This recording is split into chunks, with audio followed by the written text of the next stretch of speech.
প্রিয় দর্শক আসসালামু আলাইকুম। বাংলাদেশের অনলাইন দুনিয়ায় আজ একটাই নাম ঘুরে বেড়াচ্ছে, কন্টেন্ট ক্রিয়েটর শাওন। সোশ্যাল মিডিয়ায় সারাদিন একটা কথাই শোনা যাচ্ছে, কন্টেন্ট ক্রিয়েটর শাওন কি সত্যি মারা গেছেন নাকি এটা শুধু গুঞ্জন। আজকের ভিডিওতে আমরা দেখব গুঞ্জনের আড়ালে সত্যটা আসলে কি, কোথায় কিভাবে দুর্ঘটনাটা ঘটেছে, শাওন কে ছিলেন আর কেন সবাই এত শোকাহত। চলুন বিস্তারিত জেনে নেওয়া যাক। দর্শক, প্রথমেই পরিষ্কার করে বলি, এটা কোনো মিথ্যা গুজব না, বরং খুবই বেদনাদায়ক বাস্তব ঘটনা। বিশ্বস্ত অনলাইন সংবাদ মাধ্যমের খবর অনুযায়ী রাজশাহীর জনপ্রিয় কন্টেন্ট ক্রিয়েটর সাকিবুল হাসান শাওন চট্টগ্রাম কক্সবাজার মহাসড়কে মোটরসাইকেল দুর্ঘটনায় মারা গেছেন। ঘটনাটি ঘটে লোহাগাড়া উপজেলার চুনতি এলাকায়। খবর অনুযায়ী কক্সবাজার থেকে ফেরার পথে শাওনের মোটরবাইক রাস্তার পাশে থাকা গাছের সঙ্গে ধাক্কা খায়। তারপর নিয়ন্ত্রণ হারিয়ে মোটরসাইকেল সহ পাশের খালে পড়ে যান তিনি। মাথায় মারাত্মক আঘাত পান তিনি। সহযাত্রীরা দ্রুত তাকে উদ্ধার করে নিকটস্থ স্বাস্থ্যকেন্দ্রে নিয়ে যান, কিন্তু দুর্ভাগ্যজনকভাবে ডাক্তার তখনই জানিয়ে দেন শাওন আর বেঁচে নেই। দর্শক, শাওনের পূর্ণ নাম সাকিবুল হাসান শাওন। তিনি ছিলেন নাটোর জেলার সিংড়া থানার পারসারাইল শিখপাড়া এলাকার আতাউর রহমানের ছেলে। শুধু নামেই না, অনলাইন দুনিয়ায় তিনি ছিলেন এক পরিচিত মুখ, জনপ্রিয় কন্টেন্ট ক্রিয়েটর।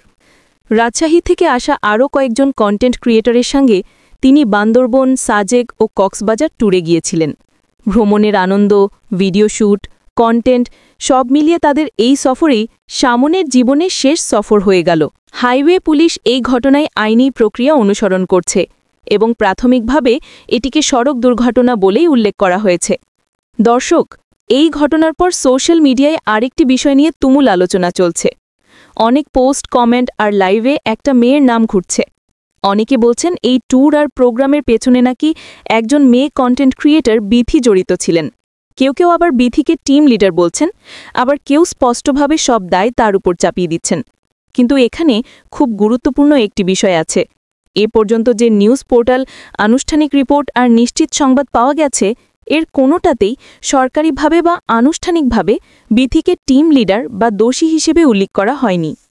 মানে ফেসবুক পোস্ট, কিছু ইউটিউব ভিডিও আর কমেন্ট সেকশনের কথাবার্তার মাধ্যমে অনেক ধরনের গুঞ্জন তৈরি হয়েছে, কিন্তু এগুলোকে আমরা প্রমাণিত সত্য তথ্য বলতে পারি না।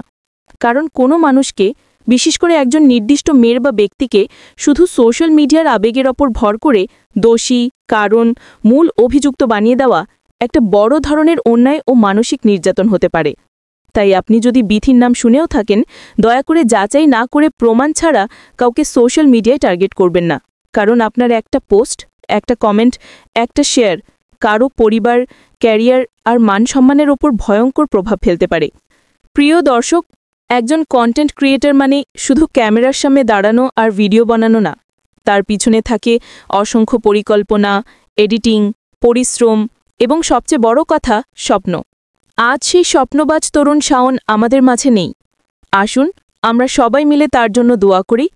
হে আল্লাহ, কন্টেন্ট ক্রিয়েটর সাকিবুল হাসান শাওনকে মাফ করে দিন, তার ছোট বড় সব গুনাহ ক্ষমা করে দিন, তাকে জান্নাতুল ফিরদৌস নসিব করুন এবং শোকাহত পরিবারকে ধৈর্য দান করুন। আমিন।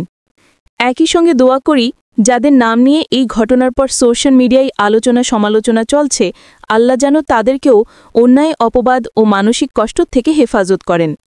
দর্শক, কন্টেন্ট ক্রিয়েটর শাওনের এই ঘটনা নিয়ে আপনার কি অনুভূতি, কমেন্টে লিখে জানাতে পারেন। ভিডিওটি যদি তথ্যবহুল মনে হয়, লাইক, কমেন্ট ও শেয়ার করতে ভুলবেন না, যাতে অন্যরাও গুঞ্জনের আড়ালের সত্যটা জানতে পারে। এবং এমন আরও সত্য, যাচাই করা তথ্যভিত্তিক ভিডিও পেতে চ্যানেলটি সাবস্ক্রাইব করে পাশে থাকুন।